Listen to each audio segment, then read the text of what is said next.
Chapter 1. Pandemic. I sleep for myself, but I dream for others. Anonymous. Come a little closer. Hear what I have to say, Came a small voice from the ground floor bedroom of a large home. A white-haired man, pumped up by pillows, lay on a single bed, warmed by a multicolored blanket. Come closer, He whispered, I wish to tell you something. as the intruder in white glanced around the room. The pictures of wolves, bears, deer, and eagles on the far wall caught her attention. But the drawing on the near wall was unlike anything she had ever seen before.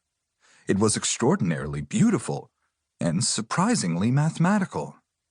The visitor closed the bedroom door, and as she did, the illustration, see on the next page, was reflected in the full-length mirror hanging on the back of the door. In that instant, the painting's signature became decipherable. It said, Leonardo. As the visitor sat in the room's only chair close by the bed, she pulled out a thermometer and inserted it under the old man's tongue. That should shut you up for a while, she thought. Just as I suspected. You have a fever, and I hear a dry cough. After further examination, probing and palpating, she said, Now, what is it you wish to say? I am going to tell you the story of my life, for I have lived the greatest adventure of all time. The doctor smiled to herself and wondered if she should add dementia to his diagnosis of COVID-19. But the signature on the drawing intrigued her, and she said, Was that painting done by Leonardo da Vinci? Yes, Said the white-haired patient. and in a deep sense, it tells the whole story of my life. Okay, now you have my attention, replied the doctor, sitting back in the chair by the bed. Tell me a story. As the minstrel sang, the dark green forest was too silent to be real. But above that forest in heaven's high vault, against an intense cerulean sky, a hawk surveyed the land below. The valleys were dark green and entirely of evergreens, while the hills were a mixture of maple, beech, and ash. And marshes, ponds, and lakes dotted this vast landscape. But the hawk wanted none of these. He was searching for those rare open spaces, areas cleared by settlers.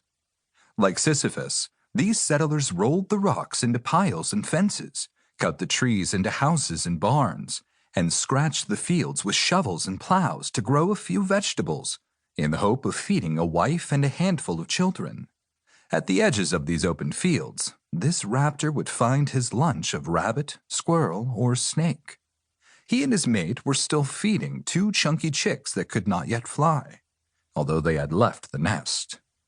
Seeing a slight movement in the field below, the hawk dived lower, letting out a piercing shriek as the sun shone blood red through his tail feathers. Please refer to the photograph. The raptor continued his swift descent with legs and talons fully extended, impaling a giant milk snake. Since snakes have no ears, the shrieking of the hawk gave it no alarm. The fight was brief, and the raptor quickly flew away with the writhing snake still dangling from his talons. Although not poisonous, this snake was a constrictor, but its movements were all without purpose since the hawk had decapitated it.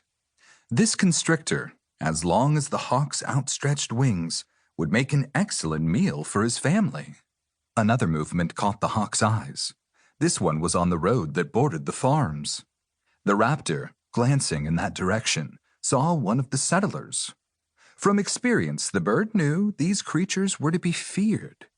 Often they pointed boomsticks in his direction. He circled higher by pumping his great wings, the snake still wriggling wildly in his talons.